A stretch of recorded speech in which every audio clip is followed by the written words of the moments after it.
Qin Yuhan lovingly presents a rubious-scented silk sash. Shu Pao Chai blushingly covers her musk-perfumed string of red beads. Lin Taiyu, the story goes, dwelt after Qing Wen's refusal the previous night to open the door, under the impression that the blame lay with Bao Yu. The following day, which by another remarkable coincidence happened to correspond with the season when the god of flowers had to be feasted, her total ignorance of the true circumstances and her resentment, as yet unspent, aroused again in her despondent thoughts suggested by the decline of springtime. She consequently gathered a quantity of faded flowers and fallen petals and went and interred them. Unable to check the emotion caused by the decay of the flowers, she spontaneously recited, after giving way to several loud lamentations, those verses which Bao Yu, she little thought, overheard from his position on the mound. At first, he did no more than nod his head and heave sighs, full of feeling. But when subsequently his ear caught, "Here I am fain these flowers to inter, but humankind will laugh me as a fool.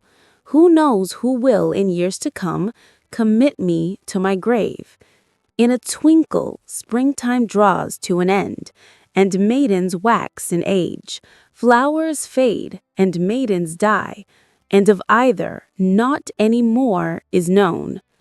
He unconsciously was so overpowered with grief that he threw himself on the mound, bestrewing the whole ground with the fallen flowers he carried in his coat, close to his chest. When Taiyu's flower-like charms and moon-like beauty by and by likewise reach a time when they will vanish beyond any hope of recovery, won't my heart be lacerated and my feelings be mangled? And extending, since Taiyu must at length some day revert to a state when it will be difficult to find her, this reasoning to other persons like Bao Chai, Xiangling, and the other girls, they too are equally liable to attain a state beyond the reach of human search. But when Bao Chai and all the rest have ultimately reached that stage when no trace will be visible of them, where shall I myself be then?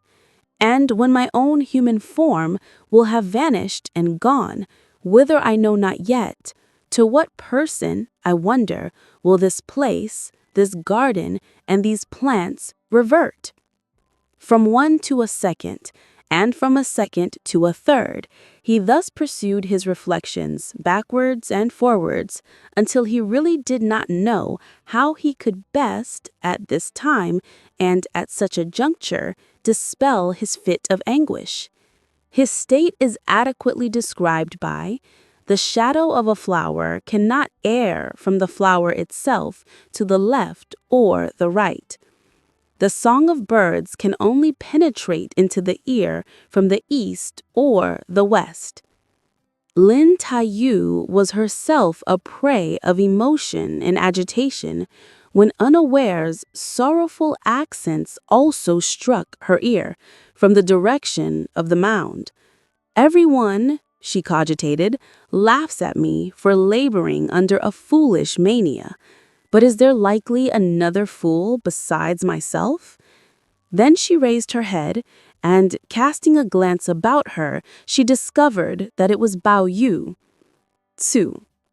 Eagerly tied Yu, I was wondering who it was, but is it truly this ruthless-hearted and short-lived fellow? But the moment the two words "short-lived" dropped from her mouth, she sealed her lips, and heaving a deep sigh, she turned herself around and hurriedly walked off. Bao Yu, meanwhile, remained for a time a prey of melancholy, but perceiving that Taiyu had retired, he at once realized that she must have caught sight of him and got out of his way, and as his own company afforded him no pleasure, He shook the dust off his clothes, rose to his feet, and, descending the hill, he started for the Ihong court by the path by which he had come. But he espied Taiyu walking in advance of him, and with rapid stride he overtook her.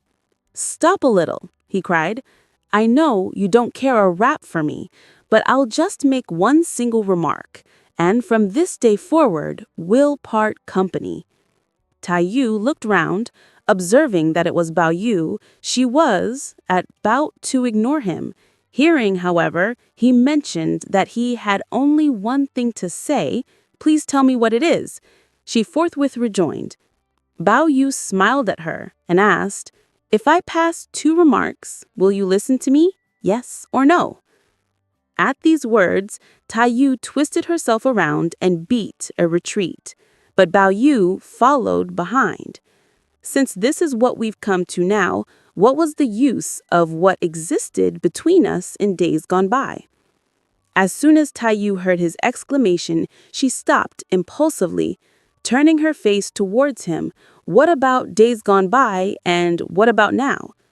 "Ah," ejaculated Bao Yu, "when you got here in days gone by, wasn't I your playmate in all your romps and in all your fun? My heart may have been set on anything, but if you wanted it, you could take it away at once. I may have been fond of any eatable, but if I came to learn that you too fancied it, I there and then put away what could be put away in a clean place, to wait, miss, for your return. We had our meals at one table. We slept in one and the same bed. Whatever the servant girls could not remember, I reminded them of, for fear lest your temper, miss, should get ruffled. I flattered myself that cousins who have grown up together from their infancy, as you and I have, would have continued through intimacy or friendship, which either would have done, in peace and harmony until the end, to so make it palpable that we are above the rest. But contrary to all my expectations, now that you, miss, have developed in body and in mind, you don't take the least heed of me. You lay hold of, instead, some cousin Pao or cousin Fang of here, there, and everywhere, and give them a place in your affections, while on the contrary, you disregard me for 3 days at a stretch, and decline to see anything of me for 4. I have besides no brother or sister of the same mother as myself. It's true, there are a couple of them, but these, are you not forsooth aware, are by another mother. You and I are only children, so I venture to hope that you would have reciprocated my feelings. But who'd think it? I've simply thrown away my heart, and here I am with plenty of woes to bear, but nowhere to go and utter my feelings." While expressing these sentiments, tears unexpectedly trickled from his eyes. When Lin Taiyu caught with her ears his protestations and noticed with her eyes his state of mind, she unconsciously experienced an inward pang, and much against her will, tears too besprinkled her cheeks. So she drooped her head and kept silent. Her manner did not escape Bao Yu's notice. I myself am aware that I'm worth nothing now. But however imperfect I may be, I could on no account presume to become guilty of any shortcoming with you, cousin. Were I ever to commit the slightest fault, your task should be to either tender me advice and warn me not to do it again, or to blow me up a little, or give me a few whacks. And all this reproof I wouldn't take amiss. But no one would have ever anticipated that you wouldn't bother your head in the least about me, and that you would be the means of driving me to my wits' ends, and so much out of my mind and off my head as to be quite at a loss how to act for the best. In fact, if death were to come upon me, I would be a spirit driven to my grave by grievances. However much exalted Banjas and eminent Taoist priests might do penance, they wouldn't succeed in releasing my soul from suffering, for it would still be needful for you to clearly explain the facts so that I might at last be able to come to life." After lending him a patient ear, Dai Yu suddenly banished from her memory all recollection of the occurrences of the previous night. Well, In that case, she said, why did you not let a servant girl open the door when I came over? This question took Bao Yu by surprise. What prompts you to say this? He exclaimed. If I have done anything of the kind, may I die at once. Psst, cried Dayu. It's not right that you should recklessly broach the subject of living or dying at this early morn. If you say yea, it's yea, and nay, it's nay. What use is there to utter such oaths? I didn't really see you come over, Bao Yu protested. Cousin, Bao Chai it was, who came and sat for a while and then left. After some reflection, Lin Tai Yu smiled. Yes, she observed, your servant girls must, I fancy, have been too lazy to budge, grumpy, and in a cross-grained mood. This is probable enough. This is, I feel sure, the reason.